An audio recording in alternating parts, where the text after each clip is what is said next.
زي القرع تمد لبره. الانديه المصريه عندهم عقده الخواجه، زي القرع يمدوا لبره. شفت الكابتن طارق مصطفى النهارده اثبت لك ان هو احسن مدير فني في الدوري المصري. الكابتن عماد النحاس اثبت لك ان هو يقدر يقود الاهلي. الكابتن ايمن الرمادي جه الزمالك في ظروف صعبه، بس انا متاكد ان هو هيقدر يعمل فرقه وهيعمل شكل وهيعمل تكتيك، وان شاء الله هيعمل فرقه في نادي الزمالك. الكابتن علي ماهر من المصري البورسعيدي لسيراميكا كليوباترا، شفت اداء الفرقه بيبقى عامل معاه ازاي. تقول له اه يا عم، ما الكابتن طارق مصطفى عطل لك بيراميدز النهارده. اقول لك لا، مش ده الموضوع. الموضوع ان ده راجل بقالنا سنتين بنقول يا جماعه المدربين المصريين، المدربين المصريين. انا واحد من عشاق المدربين المصريين في الدوري المصري. ناس عندهم امكانيات، احنا بعقده الخواجه مسحينها باستيكه.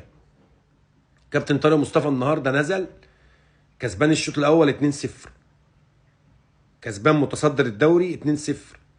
هو الراجل نازل بيلاعب بيراميدز المتصدر الدوري خايف منه؟ لا خالص. هو لعبه وضحك عليه باتنين مرتده في الشوط الاول وسجل الهدفين وخد اللي هو عاوزه من الشوط الاول. في الشوط الثاني بدأ غلط، طريقه غلط، اللعيبه وقفت غلط، وهو قاعد في المدرج اتعادل 2-2. الطبيعي بقى يستنى ياخد جون وخلاص على كده ويبقى المباراه خلصت لبيراميدز وانا عملت مباراه حلوه كمدرب مصري؟ لا، انا عايز اكسب الماتش. شوف كميه الشغف اللي عند الكابتن طارق مصطفى في المباراه. انا متاكد ان انا هكسب الماتش، انا متاكد ان انا احسن وان انا عندي الامكانيه ان انا اكسب الماتش. عامل 3 تغييرات، قلب الماتش، قلب الاستحواذ، قلب الطريقه 3 4 مرات في المباراه. نزل لعيبه تقدر تخلص له على المرمى، سجل هدفين كمان، كسب بيراميدز 4-2 مع الرأفه. بيراميدز مسكه في اول تلت ساعه في الشوط الثاني غسيل ومكوى. هو بقى قاعد بره، قاعد بره في المدرج كمان مش على الخط، شايف الفرقه، شايف الاخطاء اللي في الفرقه، قدر يعالج الاخطاء اللي في الفرقه.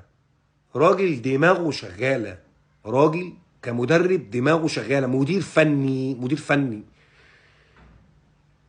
كابتن طارق مصطفى، الكابتن ايمن الرمادي، الكابتن علي ماهر، الكابتن عماد النحاس عامل فتره ممتازه مع الاهلي، وانا اتمنى له الاستمراريه.